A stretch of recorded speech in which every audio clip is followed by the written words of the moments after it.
De volta com o nosso Você Bonita e agora sim, a gente vai falar de miomas e de um novo tratamento, vamos entender que é a embolização uterina, como eu falei há pouco, que pode ser algo bem interessante. Vou apresentar para vocês nossos convidados de hoje, ginecologista e obstetra, Dr. Ricardo do Amaral Modinês, bem-vindo, sempre um prazer, e também radiologista intervencionista, que é o Dr. André Moreira de Assis.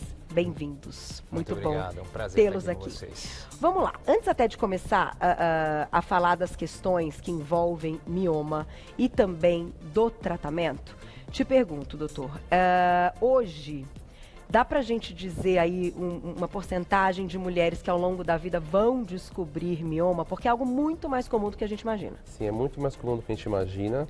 É uma doença, uma das mais comuns no consultório.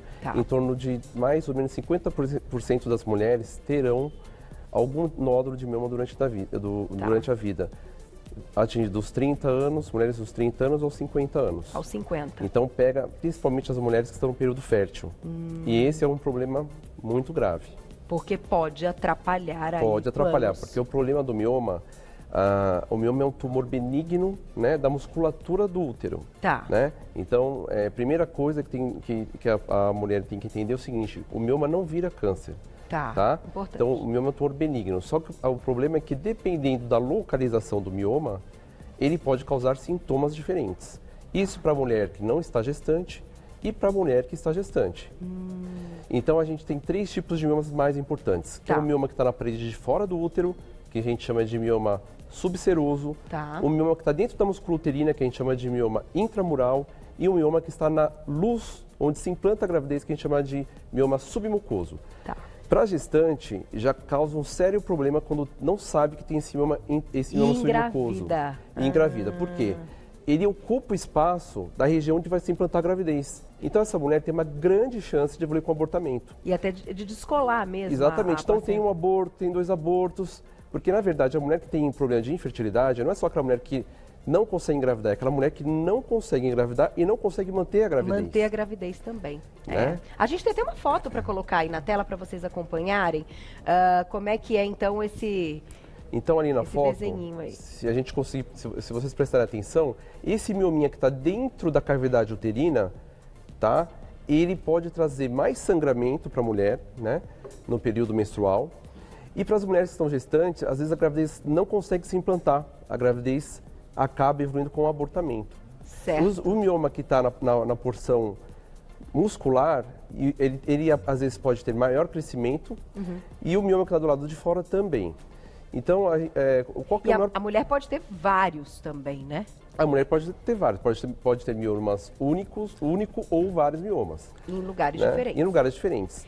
Antes até da gente falar da embolização, hoje, como é feito o tratamento, assim? Como, né, o que é o padrão que vocês têm de tratamento para mioma? Porque a gente sempre escuta a respeito da cirurgia, da retirada do mioma, antes até de uma gravidez ou num momento que eles já estejam ali inadequados, né? Perfeito.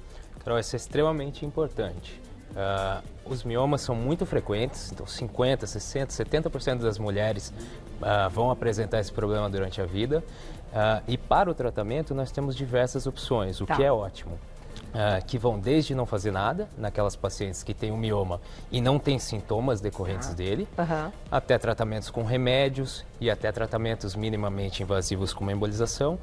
E finalmente a cirurgia, que pode ser a retirada cirúrgica do mioma ou mesmo do útero todo.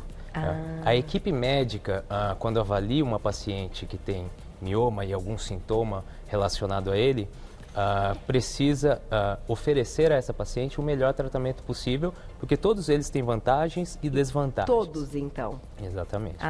Agora, a minha dúvida é a seguinte, até, doutor Ricardo, se puder nos ajudar. Hoje, quais são os principais sintomas, então, que atrapalhariam também a qualidade de vida? Porque, como o doutor comentou, vão ter aí mulheres que não vão ter sintomas nenhum. Não vão ter, a vida continua. A vida continua. Só que podem, num exame, descobrir que tem lá o mioma. Então, eu queria que você comentasse os principais sintomas e como é hoje o padrão ouro para descoberta de mioma, para ter certeza, então, que aquilo é um mioma. Ok. Na verdade, assim, o padrão ouro para a gente descobrir, né, se a paciente tem ou não mioma é feito por um exame simples pelo ultrassom transvaginal. Então, muitas vezes... Feito em consultório. Feito em consultório. Muitas vezes a paciente não tem sintoma nenhum e na rotina ginecológica a gente acaba pedindo um ultrassom e às vezes vem lá escrito, né? Tumor ou mesmo nódulo. E aí gera um desespero, né? Tá. Porque a paciente acha que tem um câncer e realmente não. A gente procura para as mulheres, mesmo que estão mais próximas da menopausa ou que realmente a gente tem que manter a fertilidade, tentar o tratamento conservador, que é o tratamento medicamentoso. Tá?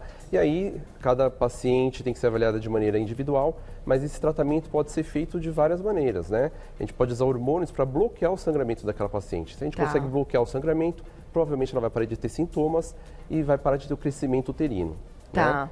Então, quando o tratamento conservador não dá certo, porque a gente passa, às vezes, hormônios, pode até passar anticoncepcional, mas tem que lembrar que o anticoncepcional pode ser que tenha pacientes que tenham efeitos colaterais, então a gente tem que saber para quem vai passar ou não. Não deixa de ser hormônio sintético, Não deixa de ser hormônio sintético.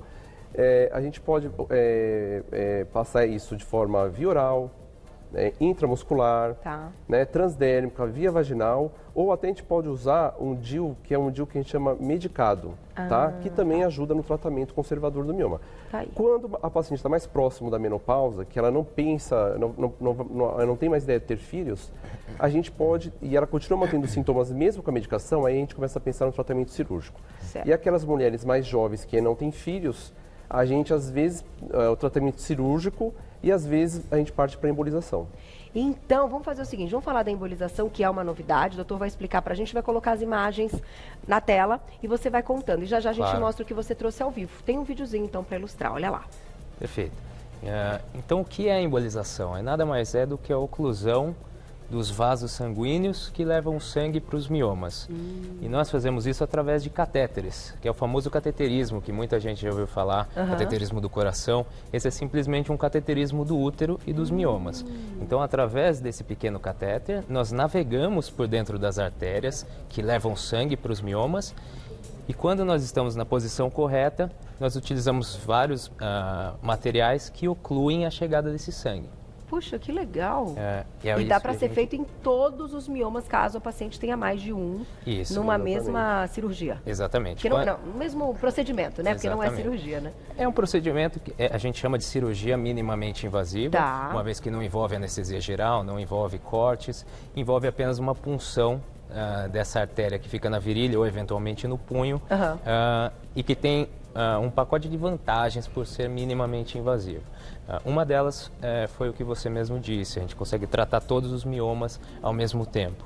Então, isso é comum mulheres terem múltiplos nódulos distribuídos pela parede do útero, alguns submucosos, como o Ricardo falou, e a gente consegue fazer o tratamento desses nódulos por dentro da artéria que leva o sangue para eles. Então, mas é uma cirurgia minimamente invasiva, mas deve ser feita em hospital. A anestesia, então, não é geral? Não. Perfeitamente. Então, a gente faz esse procedimento em ambiente hospitalar, numa sala especial, porque a gente precisa de tecnologia para fazer esse tratamento. Nós precisamos de métodos de imagem que nos permitam navegar por dentro das artérias.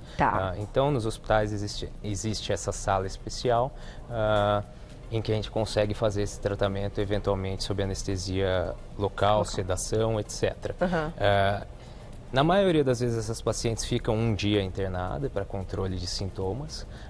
Alguns grupos conseguem fazer até em regime ambulatorial, ou seja, a paciente não fica internada, ela fica algumas horas no ambiente hospitalar e depois vai de alta para casa. Gente, muito legal. Vamos aproveitar, então, a gente entendeu. Eu sei que chegaram muitas perguntas, que a Glaucia já me sinalizou aqui, que tem muita pergunta para vocês responderem. Vamos já para a perguntinha do público e eu vou seguindo aqui também com a entrevista. Vamos lá. Quem escreveu para a gente na tela?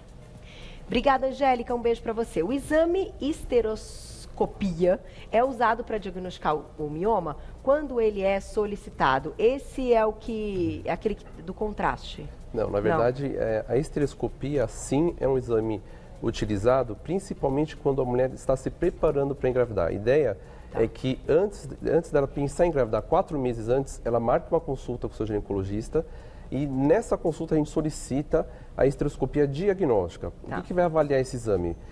vai avaliar, vai entrar uma câmerazinha dentro do colo do útero e vai avaliar se realmente tem alguma estrutura que tem que ser retirada. Como, por exemplo, o mioma que eu falei, que é aquele mioma que fica na região interna ali onde se implanta a gravidez. Tá. Aí, nesse caso, vale a pena, às vezes, a gente fazer uma histeroscopia cirúrgica, fazer a retirada desse mioma, para aumentar a chance dessa gravidez evoluir. Perfeito. Tá aí. Mas pelo transvaginal, como você comentou, já consegue ter uma ideia. Consegue ter Né? uma ideia.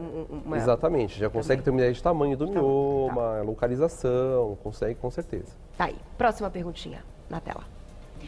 Luana, obrigada, um beijo. A presença de um mioma pode causar infertilidade ou dificuldade para engravidar? Doutora André, se quiser responder, vocês fazem quer um. que eu responda? Eu falo. Um e um Pode aí. falar? Pode sim, especialmente em determinadas localizações, como esses miomas submucosos, e quando um quadro é mais avançado, existem múltiplos miomas que distorcem a cavidade do útero ou distorcem o órgão em si, isso pode causar não só a redução da chance de engravidar, como também dessa gestação não evoluir tão bem. E ter aí os abortos de repetição, que a gente já falou algumas vezes aqui, mas acho que é um assunto, quem quiser perguntar. E às vezes a paciente nem consegue engravidar, porque às vezes esse mioma está mesmo no colo do útero. Então o espermatozoide não consegue nem encontrar o óvulo. Nem né? encontrar. Exatamente. Puxa vida. Tá aí. Por isso que é importante investigar. E que bom que hoje a gente descobre até que de uma forma mais tranquila, né? Sim, do que claro. outros problemas e outras doenças, né? Sim, sim. Mais perguntinha, olha lá, quem escreveu pra gente na tela. Obrigada, Tati, um beijo. O mioma traz alguma consequência na menopausa? Na menopausa, não. Né? Na verdade, assim, quando a mulher entra na menopausa e para de ter a produção hormonal, a tendência é esse mioma diminuir e parar de dar sintoma. Então, na verdade, assim, as pacientes que estão próximos da menopausa, a gente tenta ter uma conduta conservadora porque sabe que está ali com 48, 49 anos, logo entra na menopausa e para de ter sintoma. Então, Tá. a gente às vezes leva uma conduta expectante. Agora, o que acontece nessa questão que você comentou, como diminui aí as oscilações hormonais, né, mais Sim. perto da menopausa, esse mioma para de receber sangue, para de ser irrigado, é isso? Ele para de ser irrigado. Para de ser irrigado. Por isso, muitas vezes, o bloqueio com o anticoncepcional. Ajudaria. Só que tem algumas Entendi. mulheres que, mesmo você usando o hormônio, a gente não consegue fazer esse bloqueio. Então, aquela paciente Não dá o que resultado não de- tem o resultado. Então, a gente tem que Exatamente. partir para uma outra questão. Tá. E essa questão da embolização é muito importante, principalmente para as mulheres que querem engravidar, que às vezes o que acontece? A gente, quando o mioma está na parede externa do útero e na parede do miométrio, a gente às vezes precisa fazer um corte para retirar esse mioma, a gente vai fazer ali uma lesão. E quando a mulher está grávida, essa lesão vai afinando. Entendi. E ela pode romper, pode dar ruptura uterina. Então, talvez a saída pela embolização não vai causar essa questão Olha no que útero. legal, gente, que bom. Falei, o tratamento pode ajudar muita gente, principalmente as mulheres, então, que estão querendo engravidar. Tem mais perguntinha, olha lá, na tela. Obrigada, Dilma, um beijo pra você. Olha lá que bonitinha a foto. É lá. super possível viver. Então, viver com o mioma sem precisar da operação, na É boa. muito, muito possível. Tem miomas muito pequenos, miomas menores do que 1 centímetro, assintomáticos. Como é que controla o mioma? Eventualmente a gente não faz nada ou controla com exames de imagem, eventualmente Pra ver se ultrassom. cresceu só. Exatamente. Exatamente. O principal parâmetro para nós é a sintomatologia que aquele mioma causa. Se aquele mioma não causar sintomas, ele provavelmente não precisa de tratamento específico. Ainda assim, nós costumamos fazer acompanhamento desses miomas com um exame que é simples, que é o ultrassom, e que nos mostra crescimento e outras características. Falando um pouquinho, não é nosso assunto de hoje, é endometriose. Mas algumas coisas vêm à cabeça, tal, e eu vou tentar ligar uma coisa à outra. A presença de miomas também pode trazer alguns sintomas que são relacionados aí, muitas vezes vem com a endometriose, de dor na relação, cólicas agudas, também? Na verdade, são duas patologias diferentes. Diferentes, aham. Elas são hormônios dependentes, mas elas funcionam de maneira diferente. O mioma não causa endometriose, a endometriose não causa mioma. Perfeito. Porém, a endometriose, o que seria? A gente tem aqui um útero aqui, eu vou até mostrar aqui. Porque já chegou, vamos já juntar com a pergunta do Isso. público então, aqui mandaram O que pergunta acontece? assim, doutor. Normalmente a menstruação tem que vir para a vagina, uma parte vem para a vagina e a outra parte sobe, vai para as tubas uterinas e cai na cavidade abdominal. Tá. E aí ocorre implantação da parede dentro do útero, que chama endométrio, em várias regiões, no ovário, na parede na parede do útero, no intestino, e isso vai causar dor da endometriose. Tá. O mioma não causa endometriose, a endometriose não causa mioma. Mas o mioma pode causar dor na relação também. O mioma pode causar dor porque ou ele cresce na parede anterior do útero ou na posterior. Quando ele cresce na parede anterior, a paciente pode ter queixas urinárias. Né? Quando ele cresce na parede posterior, a paciente pode ter queixas intestinais. Entendi. E aí, realmente, dependendo da posição que o mioma está na relação sexual, pode comprometer ele ter dor, porque o pênis vai encostar no mioma. Pois e a paciente pode ter dor. E, ó, são coisas diferentes, porque perguntaram, né, Gláucia, se dá para ser confundido. Não, com os exames a gente... Olha lá, a Patrícia perguntou, obrigada. Então, pode ser confundido? Não, né? Não. Alguns sintomas são semelhantes. Sintomas sim, mas pela imagem não. Diagnóstico não. O diagnóstico é diferente, né? O tumor está no útero, localizado dentro do útero, na parede do útero. E a endometriose, a gente pode encontrar outras localizações, inclusive intestinal, quando a gente fala de endometriose profunda. Tá aí, gente. Também rende uma próxima pauta, que endometriose é sempre muito atual. Interessante. Na tela dá tempo, mais perguntinha, olha lá. Obrigada, Mari. Um beijo. A irmã de uma amiga retirou um mioma de 13 quilos, segundo ela. Isso é possível ou é exagero? E aí, doutor, você que tem aí a experiência do tamanho dos miomas? Cirurgicamente é bem possível, É né? possível? A gente já fez cirurgia de miomas do tamanho de um bebê de 3,5 kg. É muito possível.